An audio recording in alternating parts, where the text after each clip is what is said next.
Encounter 7, Up, Up, and Away. In this encounter, the PCs take their positions on board the KRAYT FANG and fly to safety. Before they can break orbit and make the jump to light speed, however, they are attacked by enemy spacecraft. As the PCs prepare to depart, each one of them must choose a crew station. One PC, probably Pash, must serve as pilot and take the pilot's chair in the cockpit. There are 2 laser cannon turrets on the KRAYT FANG, one on the top, dorsal, and the one on the bottom, the ventral, and each one of these can take 1 gunner, probably Oxara and Lorik.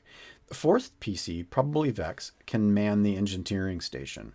If the PCs delay or can't decide what positions to take, the GM should inform them that the group of stormtroopers have just arrived in the hangar bay and are setting up for what seems to be a very large gun pointed at the KRAYT FANG, and it's time to go. I think, yeah, the stormtroopers show up and start, setting up that thing that was in the, like in Hoth, that sort of, that giant gun on the Hoth station that they tried to get. Astute PCs will remember that they are supposed to install the hypermatter reactor igniter before they leave. They probably don't have time to do so before they launch, but see the install hypermatter reactor igniter action in the list of starship actions and maneuvers. The HMRI is not needed to take off.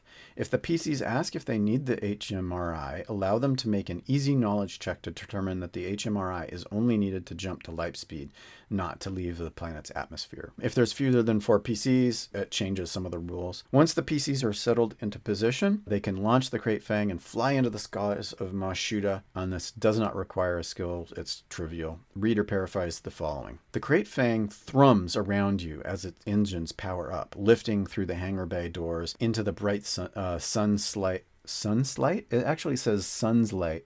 Oh, because there's 2 suns. The sun's light. Of the Tatooine sky. Soon Mos Shuuta vanishes behind you as you race out over the dune sea and climb towards outer space.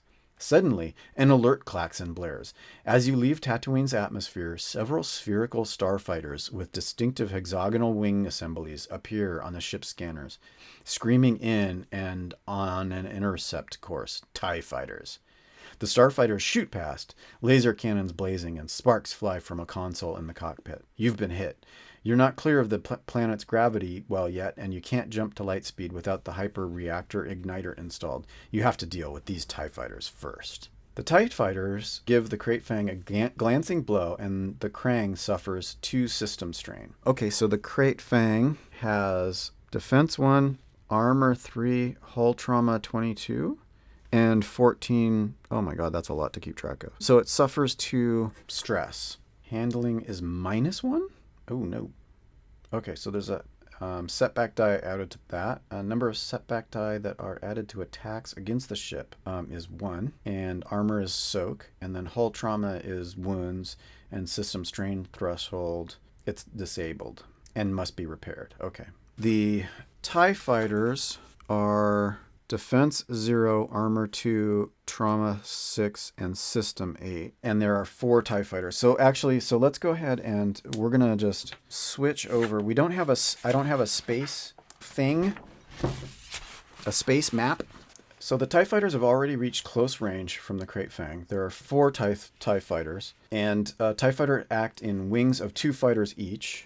PCs will have to shoot down all the TIE fighters and survive until the hypermatter reactor is warmed up about 6 rounds after the igniter is installed and escape. Once they've done so, they have finished the adventure. Whew. Okay, so Starship combat follows the same rules as personal scale combat. Initiative is determined. Okay, so there. How do I determine initiative? Actions and maneuvers. It doesn't really say how to figure out initiative for ships. And the Imperial TIE fighter pilot doesn't have a vigilance on. Yeah, okay, so yeah, it's got Imperial TIE fighter. A lot of their stats aren't going to matter because they're in a TIE fighter. It's the TIE fighter that's important. But I don't know how to do initiative from this.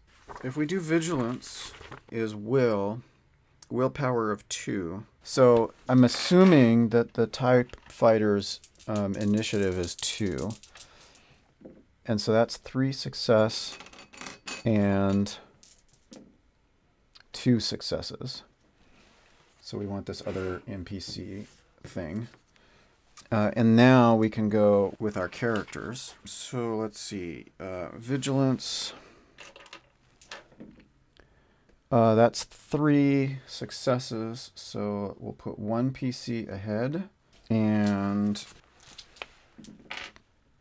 1 success puts a PC behind. And 3 successes puts a PC ahead. And Vex has only 1. And that's none, so a PC at the very end. So we've got PC, PC, 2 NPC things, and then PCs. So really there's only 1 PC round in the middle. So I think the very first thing that we want to try to do is install that stupid thing, right? I mean, we can attack, we can aim, damage control, we can install. Ship cannot jump to light speed until its HMRI has been installed. A character in the engine room can do so by performing an average mechanics check. Once the HMRI is installed, it takes a little while to boot up. The ship will be able to jump to light speed 6 rounds after the reactor is installed. Each success symbol beyond the first reduces this time by 1 round to a minimum of 2 rounds. If this generates a 3 or more threat or a despair, then the emissions of the hyperdrive attract the attention of another 2-ship TIE fighter patrol, which arrives 2 rounds after the check is made. Note that this action is special and unique to this encounter. PCs won't be performing it in most ship battles. Wow, okay. Yeah, we've got to do that. We've got to try that. So we're going to do a mechanics. It's 2 difficulty. And then it's a mechanics check. 1 and 3, and we're going to upgrade using destiny points. Add a little chaos. 2 failures. Okay, we actually did really good. That's 4 successes. So it's 3 rounds. So we've got a threat timer of 3 before we can head off into the sunset. So I've put a actually, I guess you can't see it. On my initiative tracker, I have a die with a 3 at the top. So each time we come to the top of the initiative round, I'll count it down. But PC, PC, NPC, PC, PC. So the first PC went, and now our second PC went. Let's see. Gunner or evasive maneuvers. I think we're going to attack. We didn't upgrade gunnery, but Askara has 4 ability, and Lorik has... kind of feel like we should take the 4 ability. Let's go with Aksara. So that's going to be 2 difficulty and 4 ability. Might as well do the upgrade thing.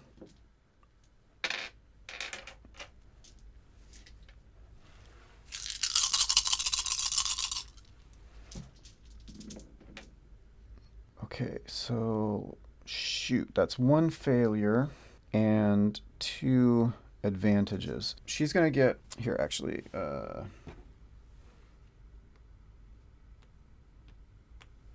She's gonna get a boost on her next attack. Okay, NPCs are up, so we're gonna attack. I'm not sure about the pilot minions. I guess so. That would actually make the trauma threshold 12 and the strain threshold 16, right? On each. Okay, I know I'm not doing that right. I'll figure it out eventually. Okay, so this minion group is going to attack and try and shoot, and that's 2 difficulty. And the TIE fighter guys are gunnery. And that's 1 proficiency for a wing of 2. And I guess, I mean, let's do our light and dark side. I'm a little confused because I basically am using the light and dark side every single time. Oh god, that was a triumph. 2 successes, 2 threat, and a triumph. There's no critical, so it looks like it just hits twice for damage 6. Oh wait, never a setback dice that are added. Oh shoot, I should have added a setback dice. That's an extra threat, so let's add a strain to the first one. So 2 of 3, so 6 total damage. Yikes. And now the next PC group is going to go.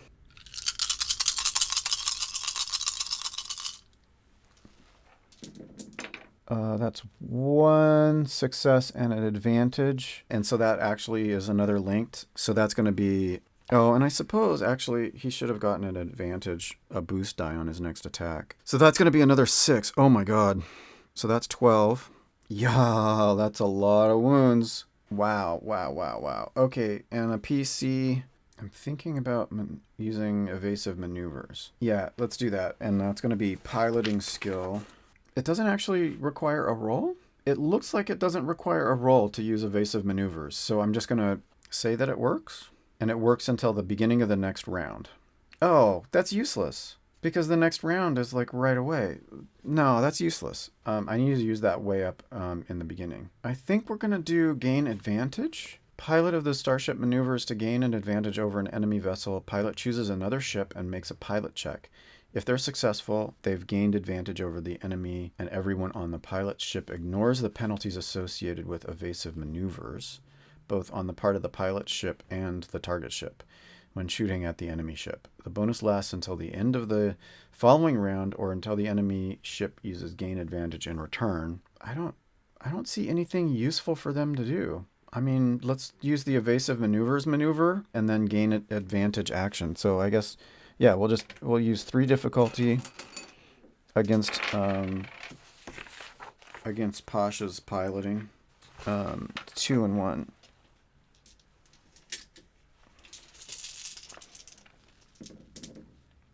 Whoa, 2 triumphs. Wow, wow, wow, wow. Is only 1 success but 2 triumphs.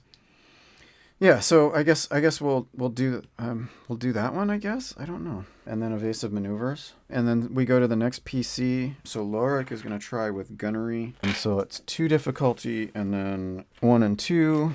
Might as well try and do the upgrade thing. Add some chaos. And whoa, 2 triumphs. Wow, wow, wow, wow. I don't know what triumphs do in space combat. So the damage is 6. Lorik takes a stress. Yeah, that's actually going to blast one of them apart because their armor is 2 and then hull trauma threshold is 6, and that's going to totally blast this guy away. So one of those is gone, and then we're back up at the top, and now we're down to 2. Vex is going to try and do damage control. So it's going to be an average.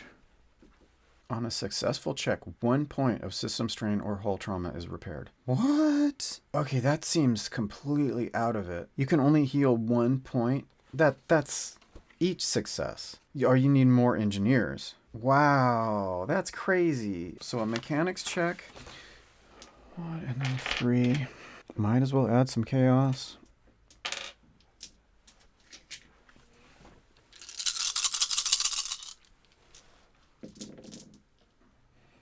Okay, those cancel out. That's a bunch of advantages, but it's a failure. So that's no success. No joy, but maybe a bonus on the next one. Okay, so then we go to another PC. Oscara is going to try gunnery again, and that is going to be a 2.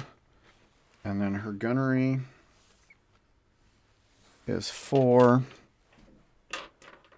Plus that bonus die, and then we'll upgrade for chaos.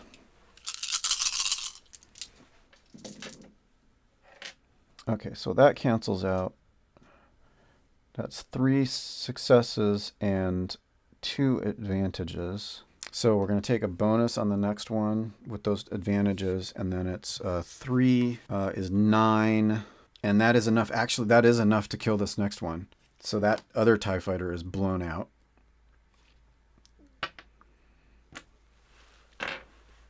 Whew.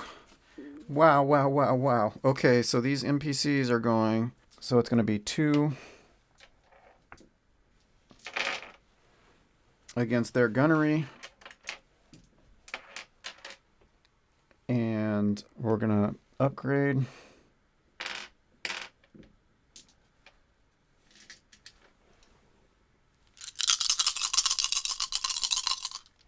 Oh, man.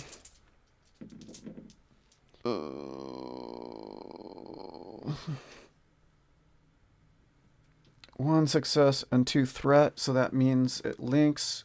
Another 6 down. Oh my god. So that's 18 damage. Oh, we can't take much more of this. And so PCs, now Lorik is going to try and fight and shoot. It's going to be 2 difficulty die, and Lorik's gunnery was what again? 1 and 2, and we'll upgrade.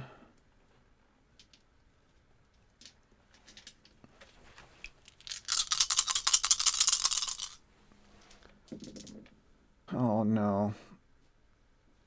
Despair. So that's going to be a setback die on the next one. It's a fail with 2 advantages. A boost and a setback? Or he takes strain. 3.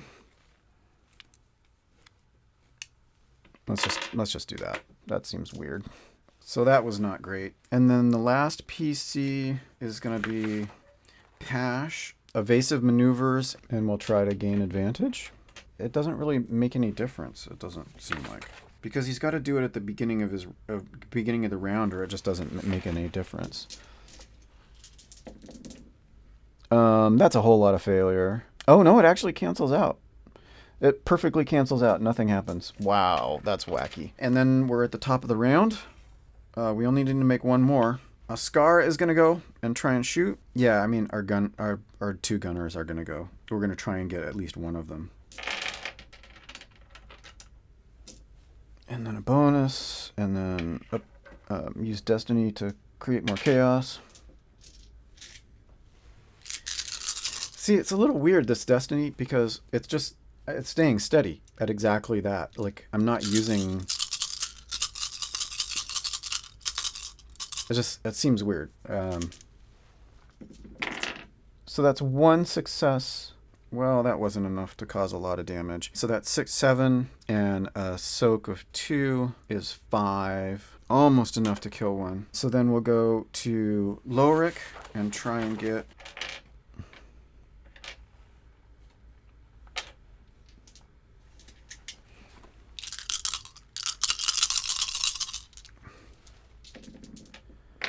Oh man, come on. Oh, that's a few successes. That's good. That's 3 successes. So 3 plus 6 is 9, and then a soak of 2. Did that actually killed them both?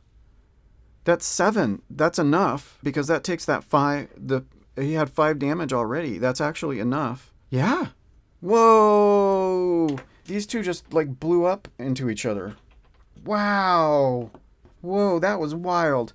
I really didn't expect that to happen, and at the end of that, the HMRI fires up and we jump to light speed, and the adventure is technically over. So let's go ahead and go to wrap up.